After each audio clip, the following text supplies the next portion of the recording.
வணக்கம் மக்களே! மிஸ்டர் சேனலுக்கு உங்க எல்லாரையும் வரவேற்கிறேன். நான் உங்கள் ஹரிஹரன். இப்போ இன்னொன்னு இந்த உலக அரசியல்ல முக்கியமான விஷயம் நடந்தது என்னன்னா, பாகிஸ்தானும், சவுதி அரேபியாவும் போட்ட இந்த ஒப்பந்தம் தான். இது ரொம்ப பரவலா எல்லாராலயும் பேசப்படுது.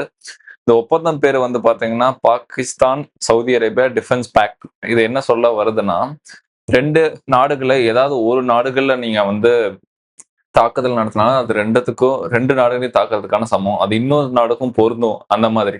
இப்ப உதாரணத்துக்கு நீங்க பாகிஸ்தான் அடிச்சீங்கன்னா, இந்தியா இப்ப சவுதி அரேபியா உங்க மேல ரிட்டாலியேட் பண்ணும்.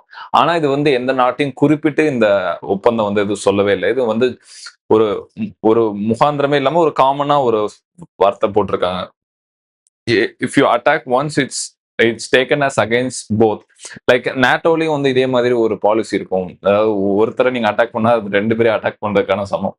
இது நிறைய வல்லுநர்கள் என்ன பார்க்குறாங்கன்னா, இந்த முக்கியமா இந்த சிந்தூர் ஆப்பரேஷனோட வெற்றிக்கு அப்புறம் பாகிஸ்தான் முக்கியமா இந்த கிரானா ஹில்ஸ்ல அவங்களோட அந்த அணு ஆயுத கிடங்குல நம்ம நடத்தின தாக்குதல்ல இருந்து பாகிஸ்தானுக்கு அதிகபட்ச பயம். நீங்களே யோசிச்சு பாருங்க. ஒரு அணு ஆயுதம் வச்சிருக்க ஒரு நாடு இந்த மாதிரி ஒரு ஒப்பந்தம் போடுவாங்களா?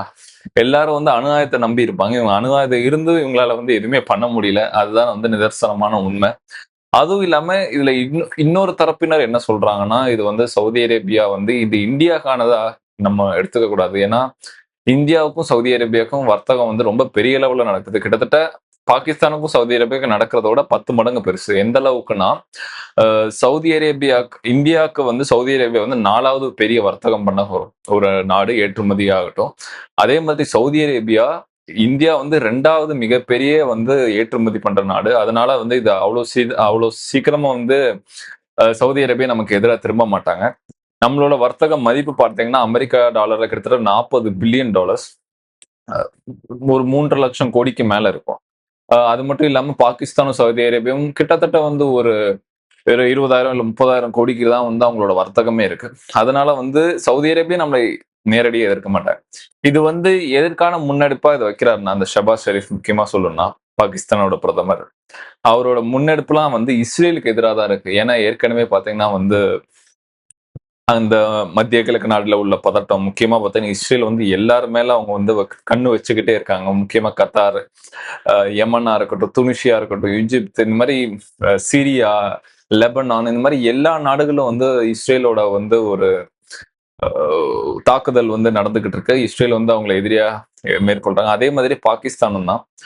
அதனால பாகிஸ்தான் இது ஒரு முன்னெச்சரிக்கையோ இல்ல ஒரு வருமுன் காப்பது மாதிரி சவுதி அரேபியா கிட்ட போய் ஒளிஞ்சுக்கிறாங்க. சவுதிக்கு ஏற்கனவே இந்த ஹவுதீஸ் யெமன் நாட்டுல இருக்க ஹவுதீஸோட கும்பல் ரொம்ப தொந்தரவா இருக்கு சவுதி அரேபியாவுக்கு.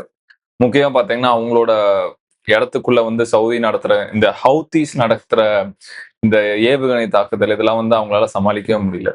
அது மட்டும் இல்லாம பாகிஸ்தான், சவுதியோட உறவு ரொம்ப நாளா இருக்கு. கிட்டத்தட்ட 1960கள்ல பார்த்தீங்கன்னா, கிட்டத்தட்ட 8,000லிருந்து 10,000 மேல சவுதி அரேபியாவோட வீரர்கள பாகிஸ்தான் பயிற்சி குடுத்திருக்காங்க இந்த போர் ஒத்திகைக்காக. சவுதி பார்த்தீங்கன்னா, ஒரு முழு அ போர அவங்க சந்திச்சதுல நம்மள மாதிரி நம்ம கிட்டத்தட்ட 4 போர்கள் வேற பார்த்திருக்கோம் பாகிஸ்தானோட. அதனால பார்த்தீங்கன்னா இது எல்லாத்தையும் நம்ம ஒண்ணு சேர்த்து பார்த்தோம்னா, அந்த மத்திய கிழக்குல ஒரு ஒரு ஸ்திரத்தன்மை வர்றதுக்காக, இல்லன்னா அவங்களோட பாதுகாப்பு, ஸ்திரத்தன்மை இல்லாதனால அவங்களோட அந்த பாதுகாப்புக்கு பாகிஸ்தான் சவுதி அரேபியா கிட்ட போறதுன்னு நம்ம வச்சுக்கலாம். முக்கியமா பார்த்தீங்கன்னா, இஸ்ரேலுக்கு எதிரா அவங்க திரும்புறது. ஏன்னா இஸ்ரேல் நிச்சயமா ஏன்னா நீங்க இஸ்ரேலை எதிர்த்து நீங்க போறதா இருந்தா நிச்சயமா உங்க மேல இஸ்ரேல் தாக்குதல் நடத்துறதுல எந்த ஒரு சந்தேகமுமே இல்ல. அதனால பாகிஸ்தான் அந்த இடத்துல வந்தா இத தற்காப்புக்கிறதுக்கு இத பாகிஸ்தான் இத ஒரு பெரிய ஜியோ பொலிட்டிக்கல் மூவா நினைச்சு பண்றாங்க. இது ரொம்ப வேடிக்கையா இருக்கு. சோ உங்களுக்கு இந்த வீடியோ பிடிச்சிருந்தா லைக் பண்ணுங்க. மறக்காம நம்ம சேனல சப்ஸ்கிரைப் பண்ணுங்க.